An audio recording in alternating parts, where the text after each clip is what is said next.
Bueno, muy buenas tardes. Muchísimas gracias a todas y todos por acompañarnos o por seguir aquí desde la mañana, ¿no? En este esfuerzo por mostrar la colaboración científica entre México y España, pero sobre todo hablar sobre los temas que más nos importan, los temas que tienen que ver con el conocimiento, con la cultura, con la imaginación que puede tenerse tanto en el lado del arte y de la literatura como de la ciencia.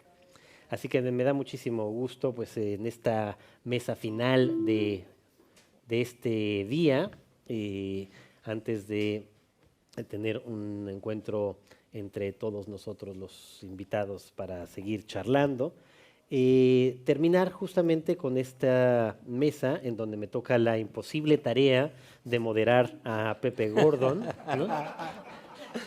Eh, ¿no? Cosa que ya es difícil. Pero bueno, quiero agradecerle enormemente a Carlos Briones que esté también aquí con nosotros para hablar en esta ocasión sobre el colisionador de ideas. Pero antes de eso, un contexto, digamos, de el esfuerzo que hemos hecho aquí en estos 2 días y sobre todo, pues también del trabajo que Pepe y yo hemos estado realizando desde hace ya, estamos haciendo cuentas, pues unos 15 años. Ambos somos escritores, es decir, venimos del lado contrario del espectro, Ajá. no necesariamente el equivocado, pero casi. Pero nuestra fascinación mutua por la ciencia hizo que nos hiciéramos amigos desde hace muchos años y que desde hace muchos años empezáramos a tramar proyectos conjuntos con el objetivo de romper las fronteras, esa frontera entre las dos culturas a las que se refería C.P. Snow y que está tan presente todavía en nuestro mundo, en el mundo mexicano, pero también en el mundo español y en general en todas partes. Esa frontera falsa entre el arte, la cultura, las humanidades y la ciencia, que muchas veces hace que tengamos que estar en estancos y en compartimientos separados en vez de en un diálogo múltiple, sobre todo a partir de la idea que tenemos de que en todos estos casos, sea en la ciencia, en el arte o en la literatura, la imaginación en el fondo es lo esencial. Entonces, desde hace 15 años empezamos primero, bueno, Pepe empezó, pero siempre en un esfuerzo que intentamos ser conjunto, con un programa de televisión en Canal 22, La Oveja Eléctrica, que se convirtió en el programa emblemático de difusión y de divulgación de la ciencia o de unión de ciencia, cultura y arte en la televisión pública mexicana. Después en el Festival Cervantino, cuando me tocó dirigirlo, la edición más exitosa, y eso es muy significativo, de las 4 que me tocó y tuve el honor de dirigir, es el festival artístico más importante de América Latina. En esa época siempre escogíamos un tema central y el año que le dedicamos a la relación entre arte y ciencia fue la más exitosa de todos en términos de público y de proyectos artísticos que pudimos llevar en muchos sentidos. Luego ya en la Universidad Nacional, también con el apoyo de muchos otros sectores, desde luego también con Pepe Franco, otro cómplice constante, creamos el festival El Aleph, nuestro festival en la UNAM de ciencia, cultura y arte, que también ha sido muy exitoso. Decirles, por ejemplo, que en el año de la pandemia, en el año 2020, que hicimos por primera ocasión el Aleph virtual, y que dedicamos justamente en esos momentos, fue en el mes de abril, es decir, muy poco después del confinamiento aquí en España y cuando estaba justamente iniciando la pandemia en México. Fue un esfuerzo inaudito y llegamos a tener 12 millones de visitas para las distintas actividades que llegamos a tener en ese año. Eh, con la curaduría de los dos Pepes, Franco y Gordon. Y pues después de todo eso, pues también ahora pues no podía no invitar a Pepe a que estuviera también aquí con nosotros en este primer encuentro de científicos mexicanos y españoles. Desde Canal 22 ya unía también la parte de artes visuales y de animación con la parte científica. Luego hubo el proyecto Imaginantes que Pepe realizó con Canal 22 y también con otras televisoras mexicanas. Unas cápsulas realmente fantásticas, uniendo siempre literatura con ciencia, historia con ciencia, cultura con ciencia. Y ahora pues este proyecto nuevo, llamémosle Pepe, el colisionador de ideas es el que va a presentar hoy Y me da muchísimo gusto, pues entonces, que es uno de los principales divulgadores de la ciencia en México esté aquí con nosotros. Y además dialogando con Carlos Briones, científico, él sí, en una fase de su vida, pero en la otra también un muy apasionado divulgador de la ciencia, un experto en vida extraterrestre, sus posibilidades, y que también en España pues ha sido muy conocido por esa faceta y no solo la del científico en el CSIC. Así que, Pepe, pues bienvenido y la pantalla es toda tuya. Muchas gracias, querido Jorge, querido Carlos. Es cierto, son muchos años ya de amistad y en donde además, eh, imagínense la emoción que yo tuve cuando de repente vi que una novela en México, una novela, se adentraba en el territorio de la ciencia, en la novela En busca de Klingsor, en donde verdaderamente se hablaba de vidas de matemáticos, de físicos, pero ligados a una trama que tenía que ver con la incertidumbre que vivimos hoy en día. Recuperar unos momentos históricos, novelarlos, para hacerlos resonar con la incertidumbre de nuestras vidas, planteaba algo que yo siempre me había, de alguna manera, había conceptualizado, el problema de por qué los relatos de la ciencia, de la imaginación y de la investigación científica no pueden entrar al territorio de la novela con el rigor que merecen, con la forma en que se deben de expresar. Y verdaderamente fue una novela fascinante a partir de esos días y de incluso tiempos anteriores. Ya teníamos desarrollado una amistad que vino a confirmarse en esta idea de que la ciencia era parte de la novela, porque es una parte de la imaginación con sus dramas, anhelos, deseos, que están muy bien retratados en Busca de Klingsor. Y bueno, con Carlos realmente nos ocurrió lo que se puede llamar amistad a primera vista, porque resulta que Carlos... otra cosa. No decir otra cosa. Aún. No, porque lo que es muy importante es esta idea que está también presente en Carlos del desarrollo de una tercera cultura. Es decir, estamos hablando de que siempre se da esa dicotomía que tú estabas planteando en términos de Cipis-No, entre ciencia y arte, que son irreconciliables. Y sin embargo hay una tercera vía. Y esa es la tercera vía que explora Carlos, que además es poeta. Entonces, ahí estamos hablando de conjunciones de mundos que como nunca son necesarios. Y en este marco, pues, hoy en día estamos desarrollando un concepto muy interesante que se llama colisionador de ideas, ciencia y poesía y pensamiento de vanguardia, que toma su nombre, como ustedes lo pueden ver claramente, del gran colisionador de hadrones en Ginebra, Suiza, ¿no?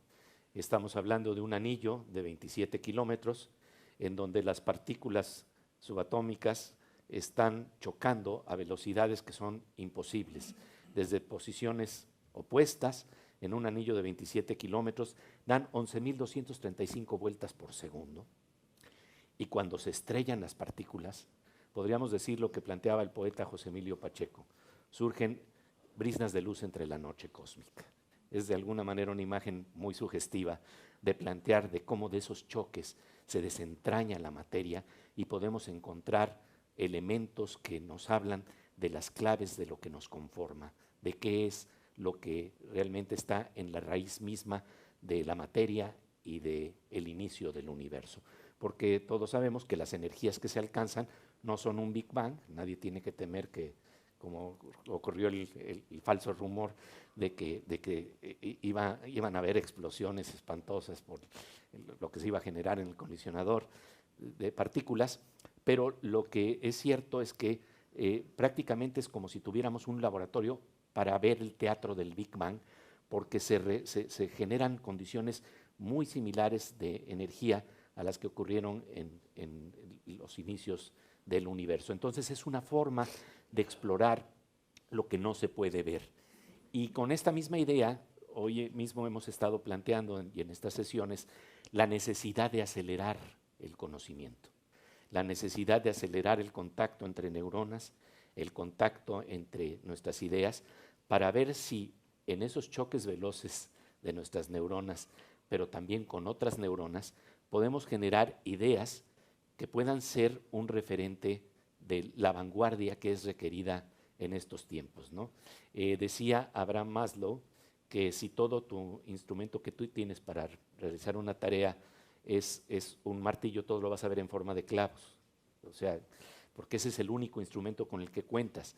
Y esto refleja la falta de imaginación que tenemos. Entonces, ¿cómo es necesario realizar el choque de ideas, la colisión de ideas, para generar nuevas partículas o briznas de pensamiento que sean precisamente eso, refrescantes, briznas que nos hablen de otras posibilidades? Y en este marco hemos desarrollado una experiencia inmersiva para museos de ciencia. Unas experiencias inmersivas que consisten en episodios de 5 minutos, 5 a 6 minutos, en donde estamos retomando algunos de los elementos de ciencia y conocimiento más fascinantes que tenemos hoy en día y los enfrentamos con elementos de poesía y de arte que de repente nos abren la mirada de una manera extraordinaria. Entonces, estos ejercicios están pensados para que, imagínenlos así, estamos ahorita en un salón a oscuras y de repente se encienden las paredes y lo que vamos a ver es un simulacro, porque pues, es la primera vez que se transmite en Madrid y ya tendremos el gusto de que sea en un museo, porque la idea es que esto se transmita en los museos de México, pero en los museos también de España y en diferentes espacios, que por supuesto hagan su viaje también a través de la televisión, pero la idea principal es tener una experiencia inmersiva de 360 grados. Y entonces, ¿de qué se trata? Pues de animaciones que representan lo que podríamos llamar los murales del siglo XXI. México tiene una tradición muy arraigada, profundamente relacionada con los murales. Y los murales del siglo XXI cantan. Los murales del siglo XXI tienen movimiento en sus paredes. Los murales del siglo XXI tienen imágenes que nos hacen ver externamente lo que somos. Y bueno, entonces lo que vamos a ver es un episodio que se llama el coronavirus y el virus del olvido, en donde justamente se encuentran dos pensamientos clave en nuestro tiempo. Un pensamiento es precisamente del doctor Antonio Lascano, el biólogo Antonio Lascano, que estuvo presente aquí en este encuentro, y de García Márquez, porque la cosa extraordinaria es que cuando estamos hablando de colisionador de ideas, es algo que puede trascender las barreras del espacio y el tiempo. Precisamente estamos hablando de algo que va hacia un escenario en donde no hay fronteras. ¿Quién nos impide dialogar con Platón hoy en día? Abrimos un libro y ahí están las ideas y están interactuando, y Platón y nosotros estamos teniendo sinapsis de alguna suerte, estamos teniendo la experiencia del exocerebro, que es la cultura, y que nos permite comunicar, ir más allá de las barreras del espacio-tiempo.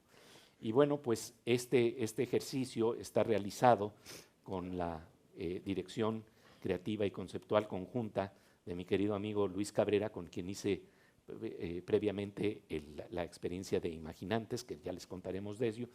Pero estos ejercicios entonces nos van a dar la simulación de 360 grados en un espacio plano.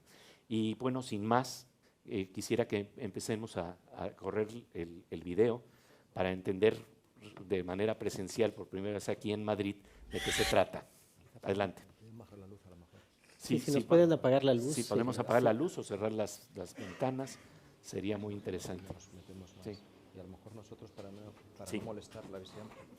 Sí. Está perfecto aquí.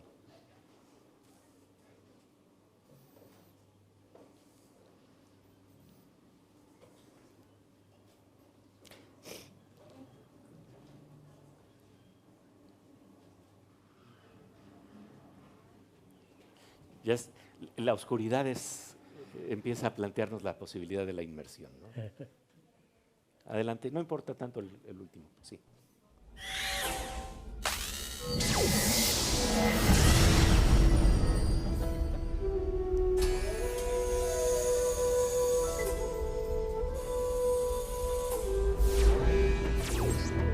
En el colisionador de ideas se rompen las barreras del espacio y del tiempo y podemos poner en contacto a dos figuras clave para entender dos tipos de virus: el que produce el COVID-19 y el virus del olvido. Encontramos al destacado científico mexicano Antonio Lascano y al novelista Gabriel García Márquez. A mí no me tocó eso del coronavirus, A mí me tocó el amor en los tiempos del cólera. Pero ahora que nos hemos encontrado con esta vaina del colisionador de ideas, me gustaría saber cómo la ciencia trata de frenar esta pandemia.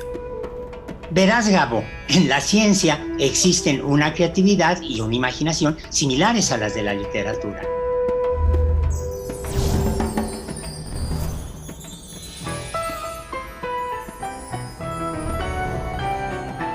Tanto en las novelas como en la vida, hay secuencias de letras y palabras que pueden causar una tragedia. El biólogo Antonio Lascano le explica a García Márquez que a la ciencia también le interesan las letras, especialmente 12 letras que han cambiado al mundo. El genoma del virus que produce el COVID-19 tiene una breve secuencia de información que se vincula con su enorme capacidad de contagio.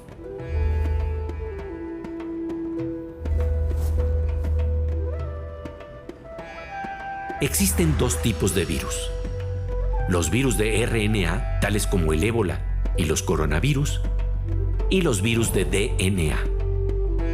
Sin embargo, hay un gran descubrimiento que hicieron Lascano y su equipo de trabajo. Lo que se encontró es que en todos los virus conocidos de RNA existe una estructura común que se llama polimerasa. La polimerasa es una enzima que es clave en la multiplicación o clonación del virus.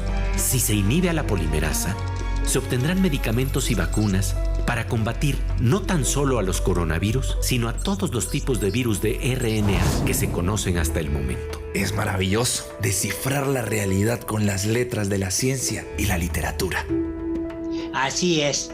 Tú también descubriste un virus y la manera de curarlo en tu novela 100 años de soledad. Sí, se trata del virus del olvido. Aquí está la secuencia de letras que describe la peste del insomnio y del olvido en Macondo.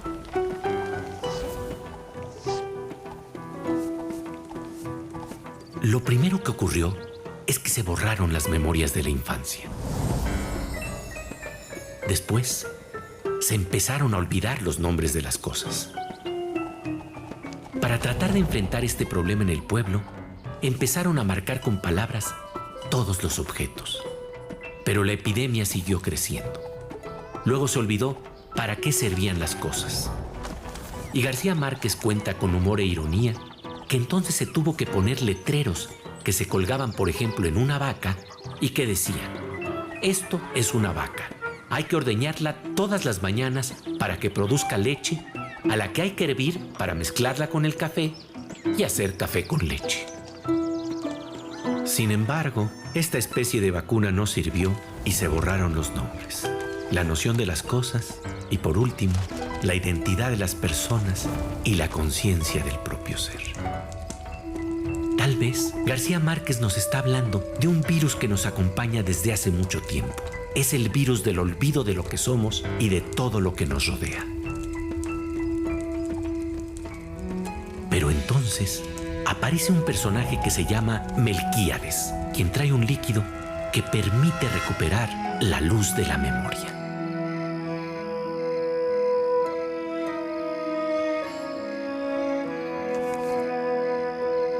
La luz que nos hace ver que todos estamos entrelazados y que la vacuna contra la soledad y contra el virus se logra al compartir conocimiento e imaginación, al ayudarnos entre todos para descubrir caminos inéditos de salud, cooperación y bienestar.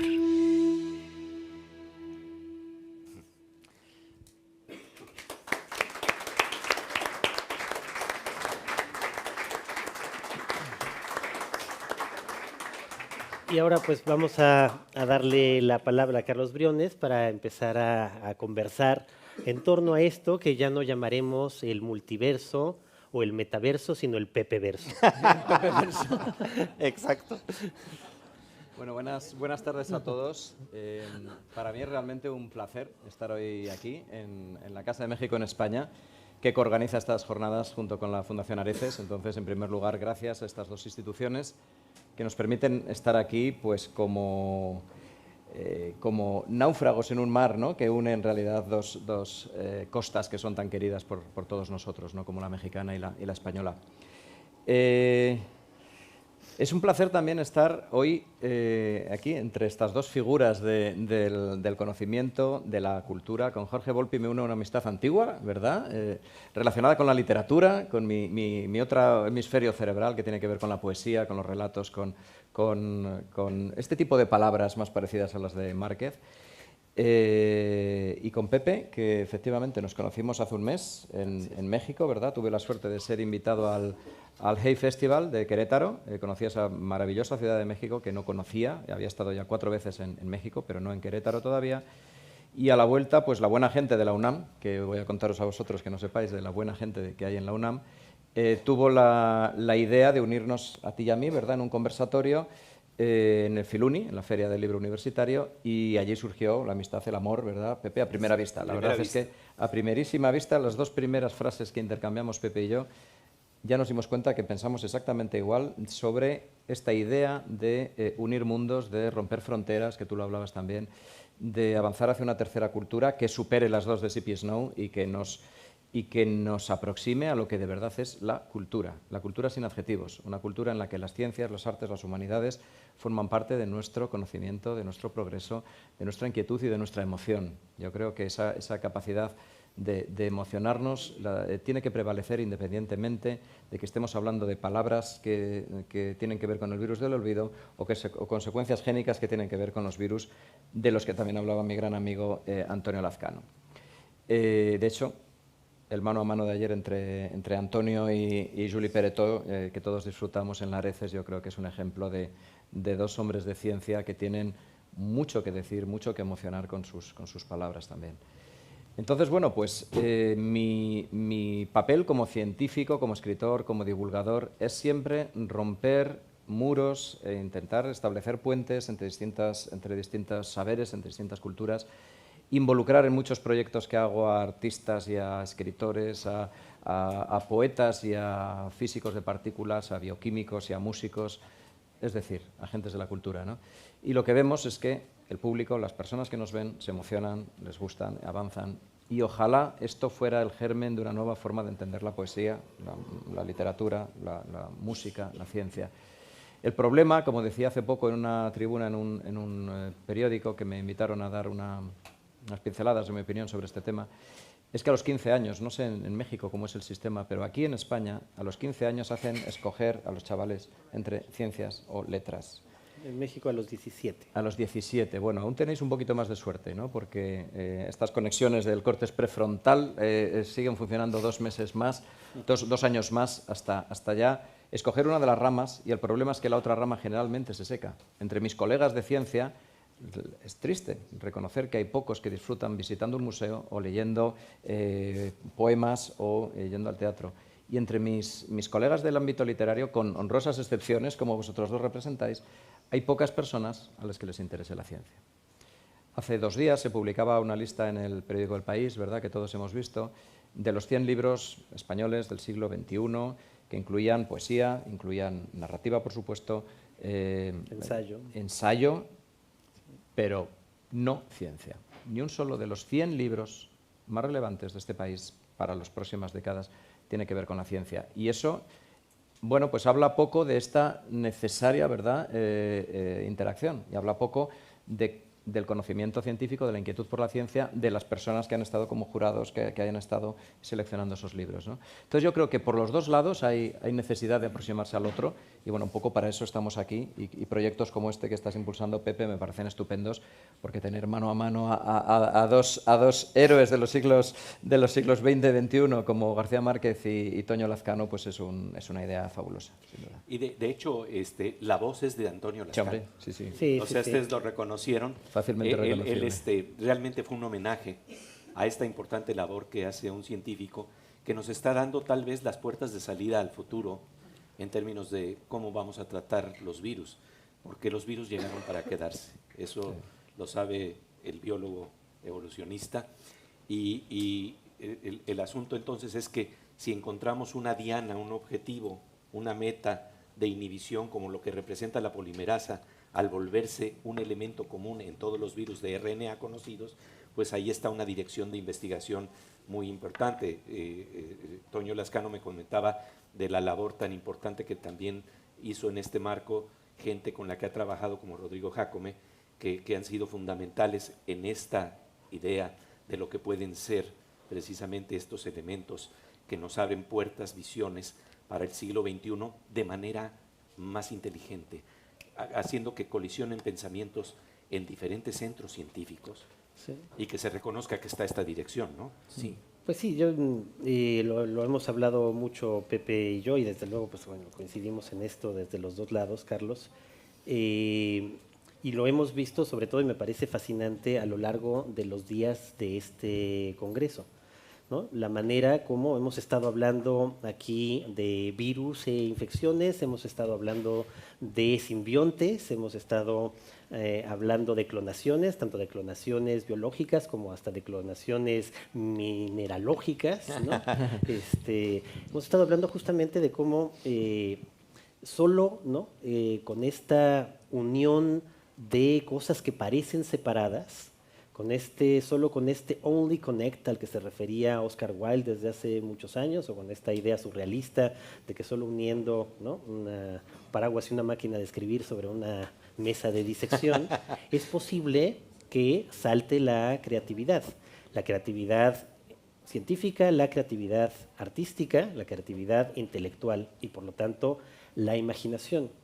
Y en efecto, como dice Carlos, el empobrecimiento en buena medida de nuestra época tiene que ver con estos límites. O sea, en mi caso concreto, yo siempre pensé que iba a ser científico y cuando me quitaron las matemáticas a los 17 años, sentí una pérdida enorme. Dije, ¿por qué a lo que me he dedicado? Y por cierto, era la materia a la que mejor me iba en la escuela. De repente ya no tenía clases y ya no me servía para nada. En la universidad yo he insistido, con muy poco éxito, en que haya, por ejemplo, matemáticas en la Facultad de Filosofía y Letras para escritores, para filósofos, para historiadores. Y claro, así me dicen, pero si yo me metí aquí justo para no volver a ver las matemáticas, ¿no? ¿Cómo es posible que ahora esto sea la propuesta? Y es que estamos justamente en eso. En nuestras propias disciplinas lo hacemos todo el tiempo. Este pensamiento analógico y metafórico es la base de la creatividad de cualquier disciplina en sí misma. Pero si frenamos que otras disciplinas, y en particular que la ciencia, el arte y la cultura puedan tener todas estas maneras distintas de colisionar o reproducirse o clonarse o volverse por procesos parecidos a la simbiosis metafóricos y que desaten la creatividad, estamos limitando enormemente lo que puede pasar en las dos disciplinas.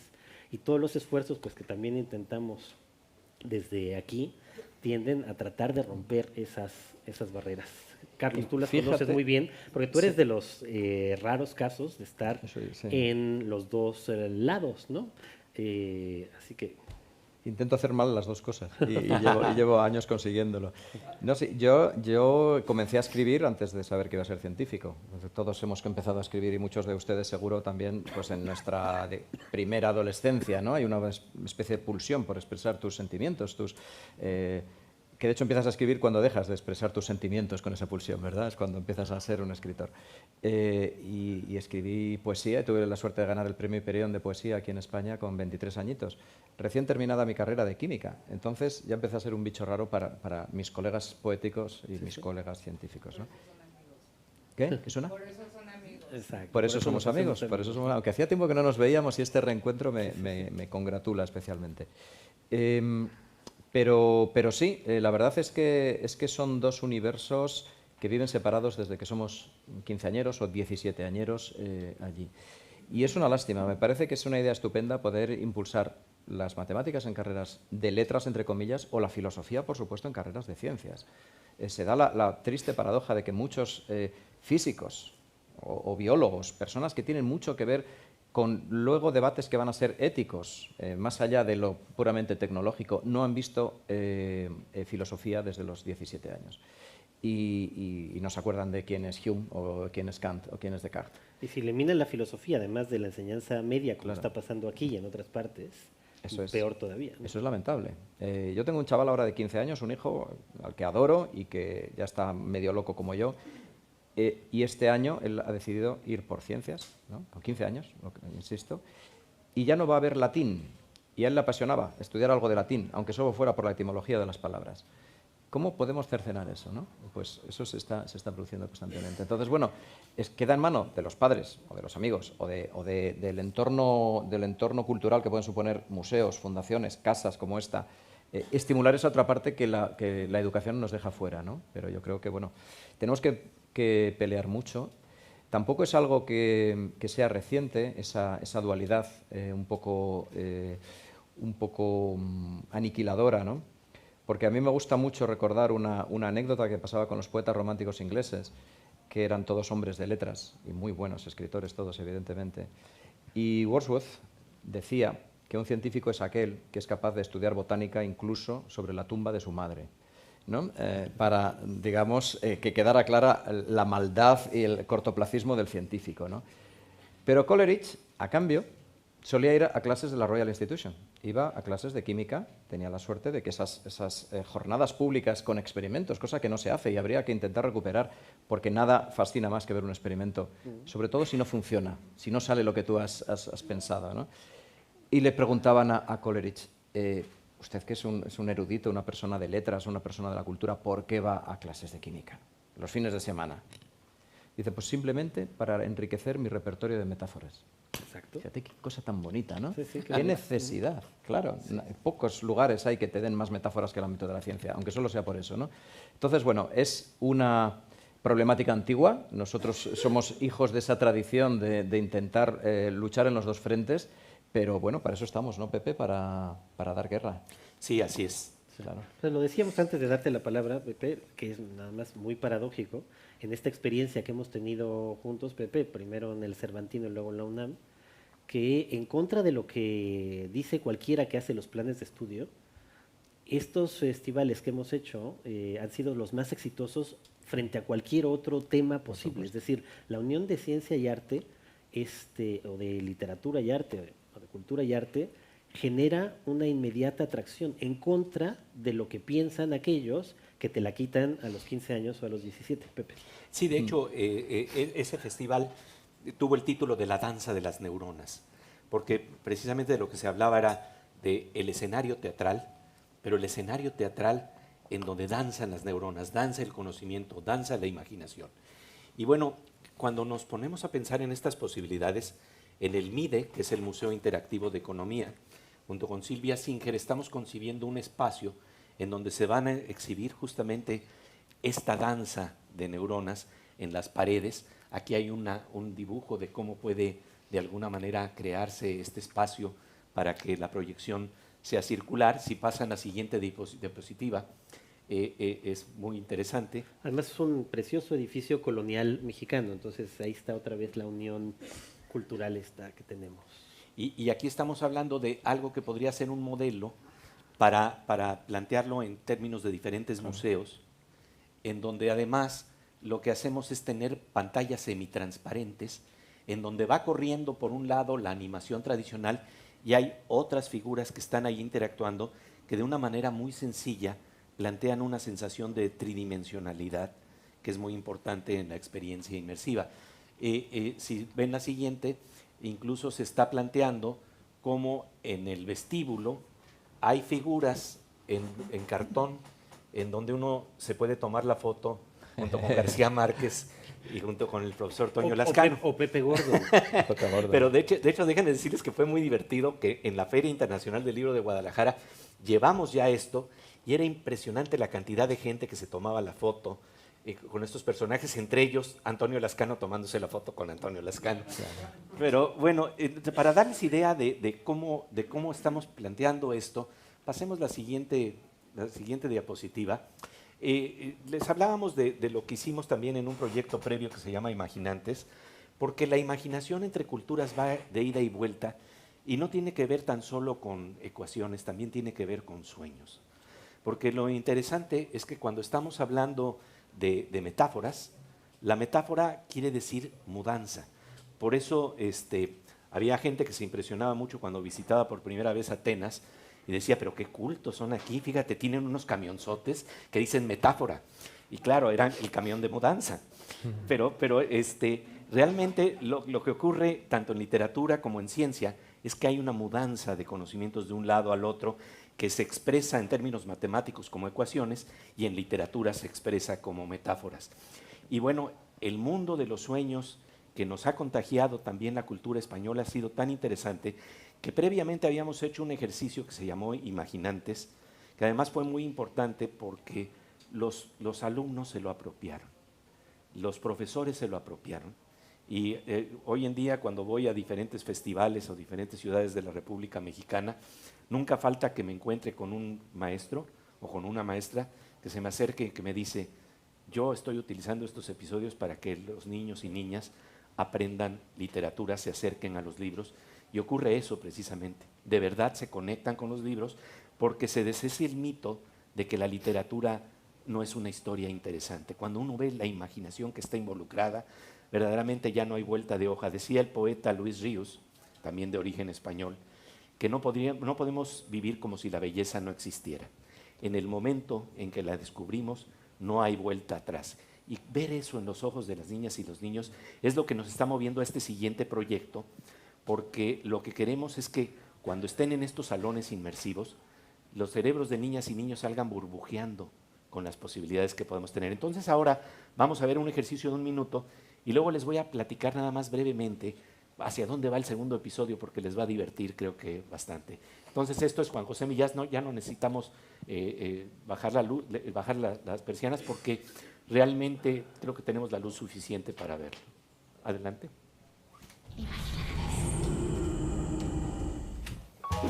Hace algunos años, el novelista español Juan José Millás, de visita en una ciudad que no conocía bien, al doblar una esquina, escuchó una canción. Se asomó unos segundos por la ventana de donde provenía la música. Lo que vio le pareció extrañamente familiar. Esas imágenes empezaron a aparecer en sus sueños de manera recurrente. Millás intentó regresar a ese lugar, pero jamás lo localizó. Tiempo después, sueña que está en un bar en donde conoce a una mujer que lo invita a pasar a su departamento. Ella vive precisamente en la esquina que él tanto ha buscado. Dentro del sueño, Millás entra por fin a esa casa. La mujer le trae un café. Él dice que debe marcharse porque las dimensiones de la realidad se están mezclando por algún error cósmico. Al despertar, Millás lee el periódico. Se tropieza con la fotografía de la mujer del sueño. Existía en la realidad. Era una hermosa profesora de literatura que recién había publicado un libro sobre las figuras del destino en la Edad Media. Millás termina su relato diciendo: adquirí el libro, no me atrevo a abrirlo. Esta experiencia nos da una pausa para la imaginación que nos trae no tan solo el arte, sino la vida misma. Es la fotografía de un sueño de Juan José Millás, ¿no?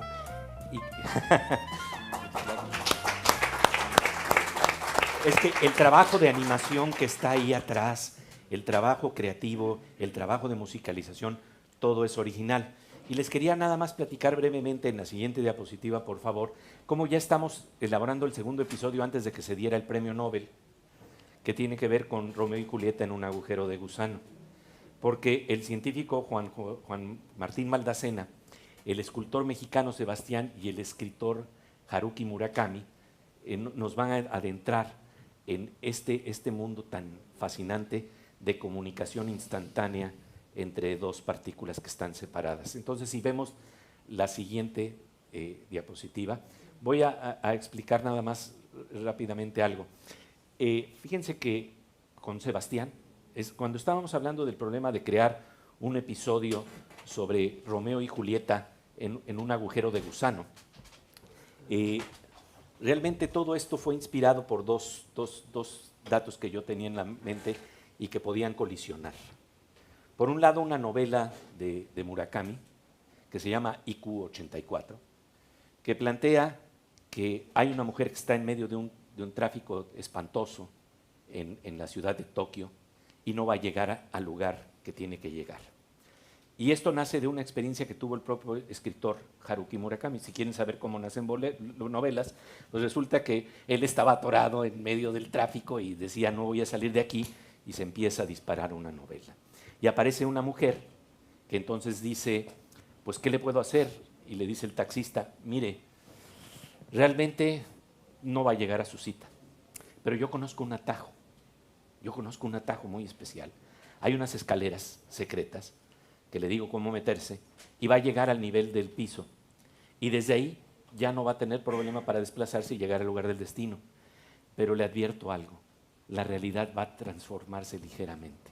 Y efectivamente ella baja la escalera y se encuentra con que cuando va caminando por ese lugar, en vez de una luna hay 2 lunas y empiezan a haber algunas pequeñas modificaciones.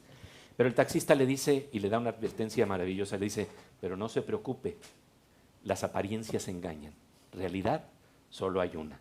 Eso es algo de lo que de alguna manera hemos estado hablando también el día de hoy. Y bueno, resulta que con Sebastián ha estado también tratando de descubrir atajos, estos atajos de tiempo y espacio, que son los que representan precisamente el entrelazamiento cuántico. El entrelazamiento de 2 partículas implica un atajo en donde están comunicadas instantáneamente. Pero hay otro atajo muy importante que está planteado a nivel teórico, todavía no de experimentos, en lo que se conoce como agujeros negros, que comunican 2 hoyos negros de una manera también instantánea. Y entonces el físico teórico de cuerdas, Juan Martín Maldacena, de una manera muy brillante empezó a tratar de conectar estas 2 realidades descritas por 2 narrativas de la misma ciencia, una por el modelo estándar y otra por la teoría de cuerdas. Y planteó lo que se conoce como correspondencia holográfica, que simplemente nos dice que el mundo que rebasa las fronteras del espacio-tiempo a nivel de entrelazamiento cuántico es otra cara de la moneda del mundo que rebasa las fronteras del tiempo y el espacio a nivel de agujeros de gusano. Y entonces, con esto en mente, yo le pedí a Sebastián, el artista plástico Sebastián, le dije, oye Sebastián, porque le interesan mucho estos problemas, es verdaderamente un artista espectacular en términos de geometrías y realizaciones de cubos que son prácticamente imposibles. Recuerdo que cuando Roger Penrose conoció el trabajo de Sebastián y le estaba abriendo los cubos que hace, Penrose estaba verdaderamente fascinado. Vi la dedicatoria que le escribió Penrose en uno de los libros que Sebastián le pidió que le firmara y no lo bajaba de genio a Sebastián.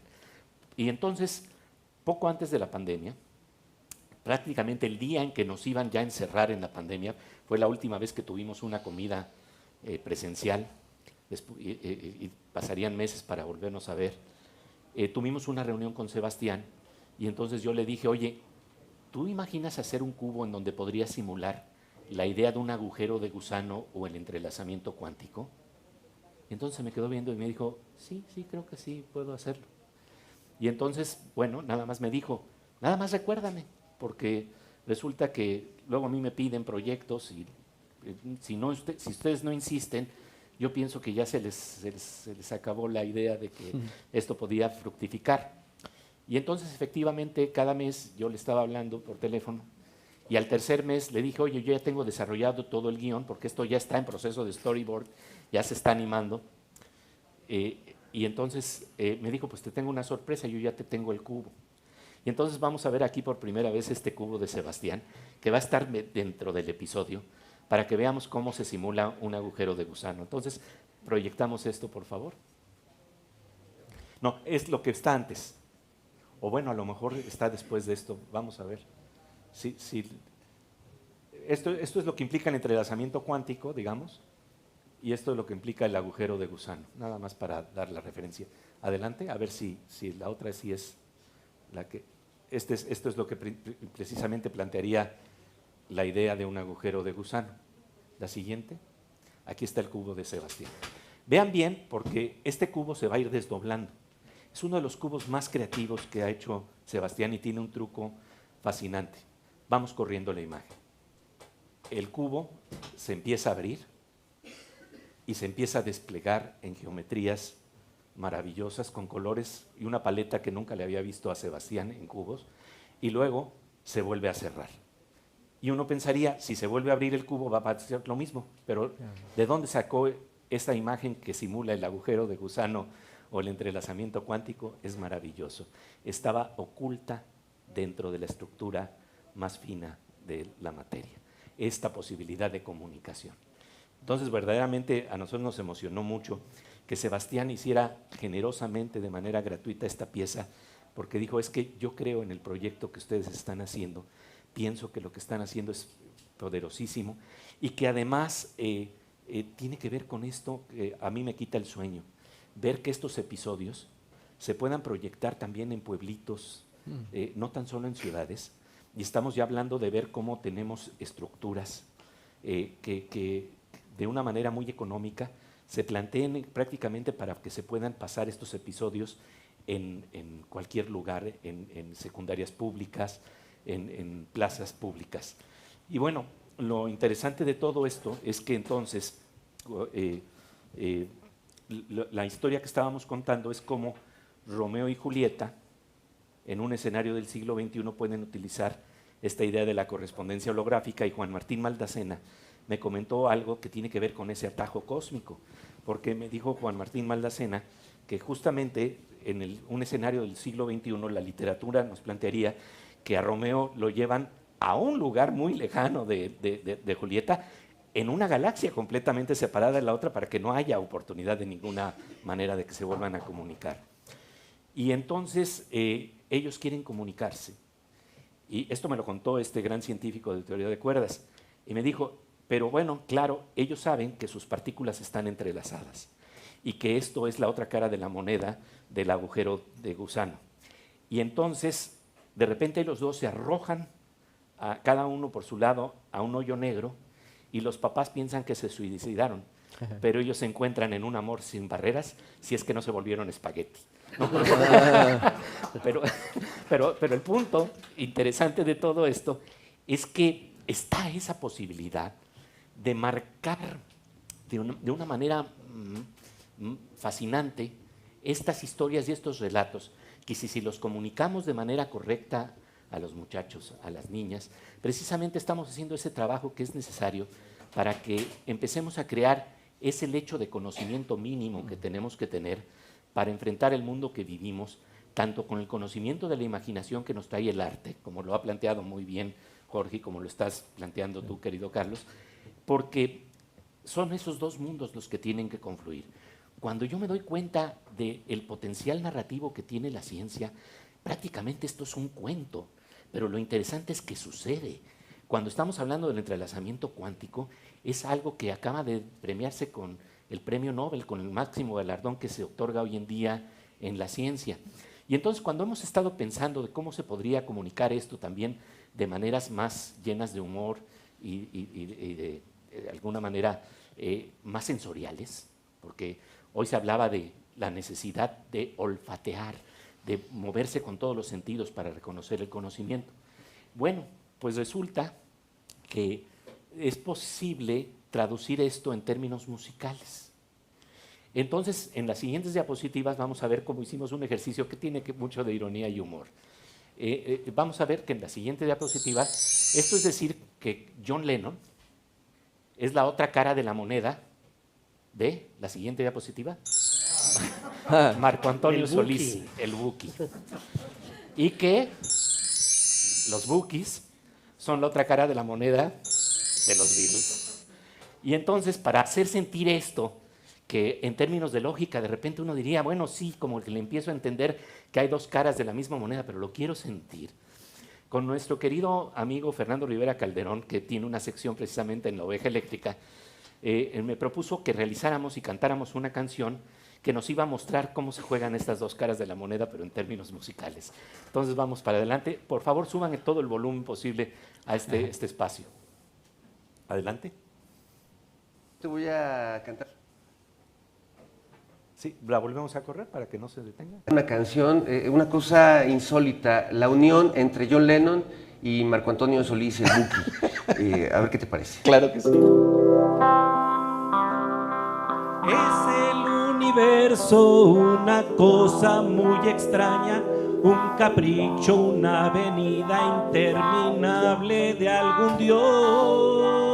Hay muchas estrellas y galaxias y hoyos negros y también enanas blancas y otras cosas más extrañas. Son criaturas misteriosas, no sé si del diablo o tal vez de Dios. La cosa es que están ahí mirándonos. Querido frijoles con arroz. Es el universo como un verso sin anverso ni reverso y sin esfuerzo se desdobla en espiral. Todos lo sabrían si fumaran de esta cosa que te pone como idiota y te hace decir cosas de las que te arrepientes, porque nunca falta un güey que ahí te está periscopiando y te sube a las redes. Y la cosa se acabó. 2, 3, 4. Pero recuerda, nadie es perfecto y tú lo sabrás. Tal vez 1000 cosas mejores tendrás, pero un cariño sincero jamás. Vete olvidando de eso que hoy dejas y que cambiarás por la aventura que tú ya verás. Será tu cárcel y nunca saldrás. Y hay gurú deva om.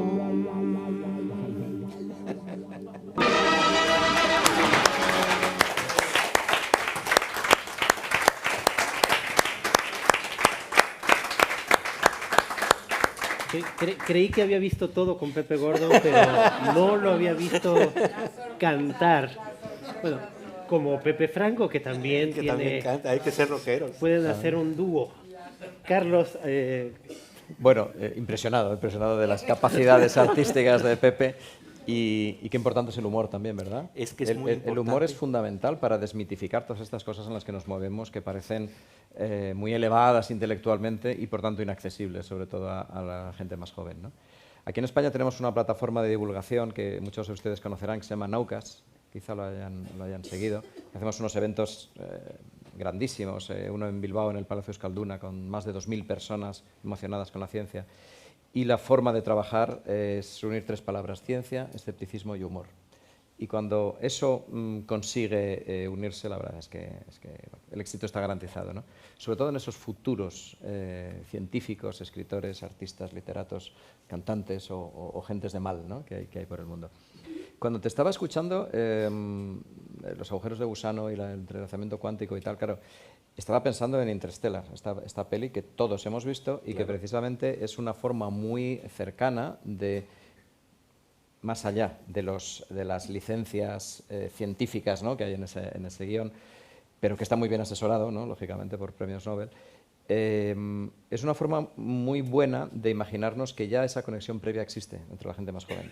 Yo creo que la mitad de la humanidad ha visto Interstellar, ¿no? Entonces, un agujero de gusano que permite ir desde las inmediaciones de Saturno hasta una galaxia muy, muy lejana, como dirían los seguidores de George Lucas, es una forma de decir, bueno, ahora vamos a hacer poesía de eso, ¿no? Y vamos a hacer literatura, ¿no? Claro, claro. Y es que además yo creo que eso permite reivindicar el papel de la ciencia ficción en todo esto, ¿no? Si hay un tema que conecta la literatura, el arte, por lo tanto, con la ciencia y que tiene esa capacidad de adelantarse a lo que va a ocurrir, ¿no? Eso es un sistema de alerta temprano, ¿no? Es la ciencia ficción, ¿no?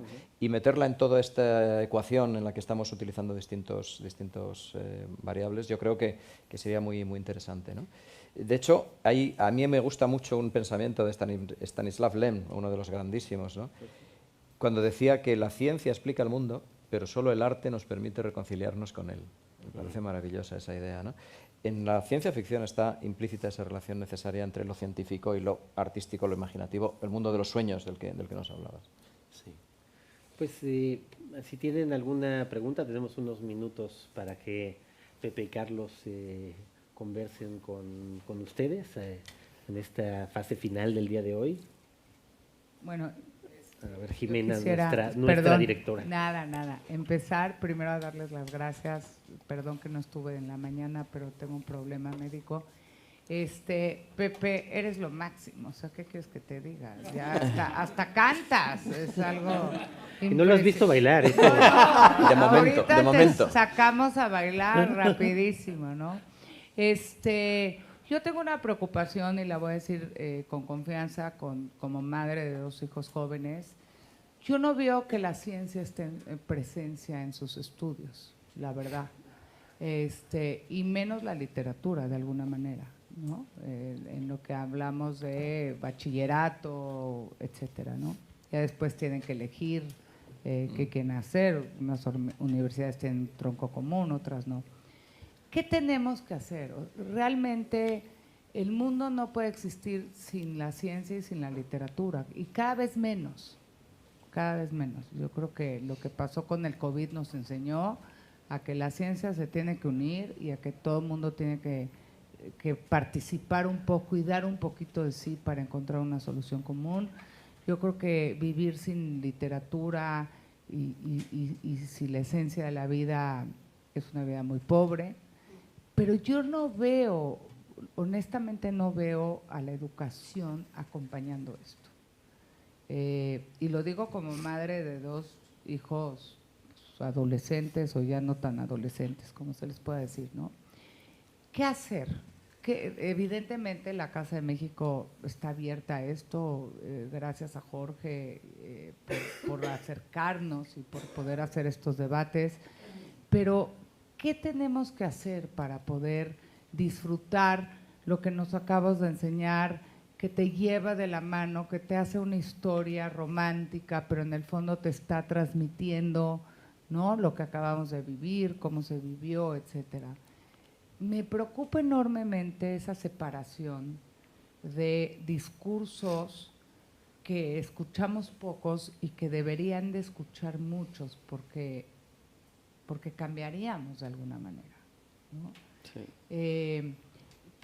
¿Por qué nuestros países, y lo hablo con toda honestidad, no le están dando esta importancia? Yo sé que la UNAM, evidentemente, y sé que España tiene, bueno, ayer estuvimos hablando del tema y tiene sus sistemas, pero ¿por qué el público en general no estamos dándole esta importancia? ¿Qué nos pasa? Pregunto. Yo creo, desde mi punto de vista, que doy muchas charlas en institutos también y en lugares variopintos para intentar estimular estas cuestiones. Nos dejamos llevar por un utilitarismo tremendo y los programas educativos están diseñados para que seamos piezas en un engranaje que haga que los estados funcionen. Y cada uno se superespecializa en construir mesas. Y el que construye esta mesa no sabe construir esta silla, ¿no? Llevando un poco al extremo, ¿no? Claro, ninguno de los dos va a ser decorador nunca, siguiendo con esta metáfora, ¿no? Porque cada uno va a saber solo de lo suyo. Hace falta un zoom out, ¿no? Verlo desde fuera y implicar a los gobernantes en diseñar planes de estudios que combinen de alguna forma, no es fácil hacerlo, pero que combinen la necesaria especialización con esa visión global, creativa, emotiva, que permita leer teatro y a la vez estar pensando en física cuántica. Yo creo que se puede hacer.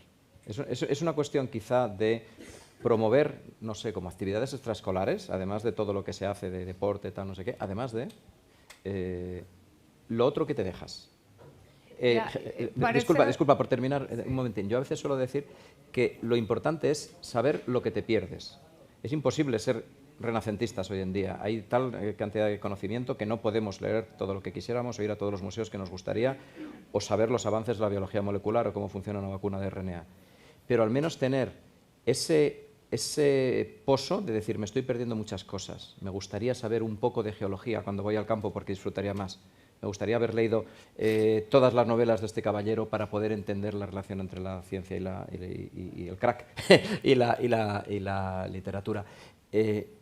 Saber lo que te pierdes y meter a los chavales y a las chavalas esa inquietud, esa incomodidad, es decir, ¿cuántas cosas me estoy perdiendo? Si fuéramos capaces... Pero si no llegan estas pláticas, no sabes lo que te pierdes porque no lo conoces. Claro. Insisto, claro. No nos hemos equivocado, pregunto, porque yo creo que el mundo anglosajón es más abierto a estos temas, la verdad. Sí, más que el latino. El iberoamericano. No nos hemos equivocado un poco en nuestra forma de educar a nuestros adolescentes, a nuestros jóvenes, en no hacerlos pensar más y en no hacerlos descubrir más. Pregunto en serio, y en vez de eso aprendérselo de memoria y repite lo que se te enseñó porque eso es lo que tienes que repetir, porque yo creo que esto nos lleva, y ya sé que es un debate que pasa estas fronteras, decir que no tendríamos que cuestionarnos nuestra forma iberoamericana de educar, en donde tenemos que pensar más, en donde tenemos que descubrir más. La forma, por lo menos cuando yo crecí en mi educación, en algunos colegios era, tú te aprendes esto y te callas, punto, es lo que es, ya está, no hay más, ¿no? Entonces, poder descubrir fuera de ti es difícil. Pues sí, ayer lo hablábamos un poco, lo hablaba Toño Lascano también en su presentación. Y sí, yo sería más drástico que tú. Digo, salvo excepciones, en realidad es como si hubiéramos decidido mantener la forma como se educaba a los niños del siglo XIX en pleno siglo XXI, como si no hubiera habido prácticamente ningún progreso. Ayer decía Toño, claro, hay experiencias exitosas. Contaba cómo después de una cuestión política, ¿no?, del que la Unión Soviética lance al espacio el Sputnik, provoca en Estados Unidos, en un lado liberal e interesante, una manera nueva de querer enseñar ciencia entre los jóvenes. De esa experiencia finalmente nacería, por ejemplo, Cosmos, el programa de Carl Sagan, de quien hablábamos tangencialmente ayer, el primer esposo de Lynn Margulis. Y seguramente, tanto en Estados Unidos como en América Latina, le debemos vocaciones científicas y probablemente también literarias, muchísimas más a quienes vieron Cosmos que a miles de clases que se dieron en la escuela primaria, secundaria y preparatoria en mucho tiempo. Y eso era simplemente con los recursos tecnológicos de los años 80. Y desde entonces no ha mejorado nada. Como dice Carlos, concuerdo completamente, la educación está hecha compartimentalizada al máximo, especializada al máximo, con la idea de ser efectivamente crear individuos funcionales que sirvan en una maquinaria general, pero donde nadie es capaz de ver el panorama completo, pero ni siquiera se le ofrece a los alumnos la posibilidad de ver ese panorama completo que implica sobre todo el mundo de la ciencia y el mundo de la cultura. Con la parte literaria pasa exactamente lo mismo. O sea, no se enseña literatura ni el placer de la literatura, yo todavía lo diría más, no se enseña el placer de las historias o el placer de las ficciones, se enseña historia de la literatura, que a nadie le interesa ni le sirve de mucho. Tampoco historia de la música, ni en realidad de muchas de las demás disciplinas. No las disciplinas mismas y lo que significaría justamente para la creatividad. Entonces, todos estos esfuerzos creo que sí, ojalá fructificaran hacia una manera distinta de enseñar la pasión por la ciencia, la pasión por las artes, la pasión por el conocimiento, que además se vuelve de esas maneras, como lo vemos aquí, sobre todo un placer. Y eso es lo que se ha eliminado en prácticamente todos los sistemas. Creo que sí, digamos, el modelo neoliberal de sobre todo producir individuos funcionales, egoístas, que se articulen en la sociedad y ganen lo suficiente simplemente para creer que están felices, hace que una visión integral no exista. Y esto tendría que cambiar la política completa de cómo enseñamos todas estas disciplinas desde la primaria, ¿no? Y antes de dar la palabra a Pepe, que seguro que va a tener cosas más interesantes que las mías que decir, pero precisamente una propuesta concreta, por ejemplo, que a los 15 años todos nuestros estudiantes tengan que leer un libro como este. Esto es una joya. Esto es necesario, bueno, el inconcebible universo de Pepe, para romper fronteras. Si este libro, que además lo empecé ayer porque me lo regalaste ayer dedicado, y es un placer tenerlo, si esto se los da a los chavales como lectura obligatoria a los 15 años, y me da igual en qué asignatura, además sería bueno que fuera de una forma aleatoria, en cualquier asignatura te pueden recomendar este libro. Estoy convencido de que surge una generación de personas que dicen, caramba, si todo está conectado. Si la literatura y la música y la ciencia y el cine y la ficción y la realidad y lo que me pasa y lo que sueño tienen conexiones, y como este libro hay otros. ¿Por qué no lo hacemos? Es tan sencillo como en los planes de estudio decir un libro al año que sea estimulante, transgresor y transcultural. A ver qué pasa. Sembremos esto, a ver qué flores cosechamos más tarde, ¿no? Y la otra, y vincularlo con lo que a ellos les interesa. vincularlo con las redes sociales, vincularlo con las series de televisión, vincularlos con el mundo audiovisual, vincularlos con los ordenadores. Es decir, no podemos pensar tampoco que eso, todavía decimonónicamente de solamente el libro acá, Ya, pero el que sea. Es para aprovechar pero, ese carácter decimonónico de nuestras instituciones educativas. Recomiendan libros, no tanto páginas web todavía, fíjate. Exacto, es pues que los vale, maestros... un libro que sea este. Sí, sí. Al menos. ¿no? Sí, sí, luego, sí, ya, por supuesto, las nuevas tecnologías. Porque este libro, o sea, es decir, a mí me parecería fantástico que la gente pudiera, en una clase normal, no en un extraescolar, leer el libro de Pepe y ver Interstellar al mismo tiempo. Claro, y discutir las conexiones entre uno y otro. ¿no? Claro que sí. Oigan, nada más, y ahorita paso el micrófono, se los juro, pero hablando de esto mismo, yo hace un par de años estudiando las universidades, las carreras, licenciaturas que mis hijos iban a elegir, yo no veía un cambio. Y estaban estudiando 25, 30 años después que yo. O sea, el mundo de la educación se tiene que mover hacia esto, porque no podemos seguir siendo ajenos de poder conversar con estos temas en los temas universitarios. La verdad, yo insisto que de alguna forma, no sé cómo, pero desde la semilla que pueda formar la Casa de México, tenemos que lograr que nuestros propios estudiantes tengan una apertura más a pensar, a concebir, a poder ser un poco más libres en su pensamiento y a poder descubrir esto, porque yo me acuerdo revisar las licenciaturas con mis hijos y les decía yo estudié hace 30 años la licenciatura y siguen siendo las mismas. Básicamente. Hay Ya algunas más con la nombres novedad es muy marketing, no sé, comercial, es una cosa rarísima, ¿no? Y en cambio creo que esto se debería de mezclar más, de alguna manera, no sé, los que podamos hacer un poquito de nuestra semilla, que aquí hay muchos, creo que tenemos que empujar a que ciencias no vaya tan disparada de licenciatura ni de las matemáticas y que hagamos hombres más completos y mujeres más completas. Ya me callo porque aquí se lo paso.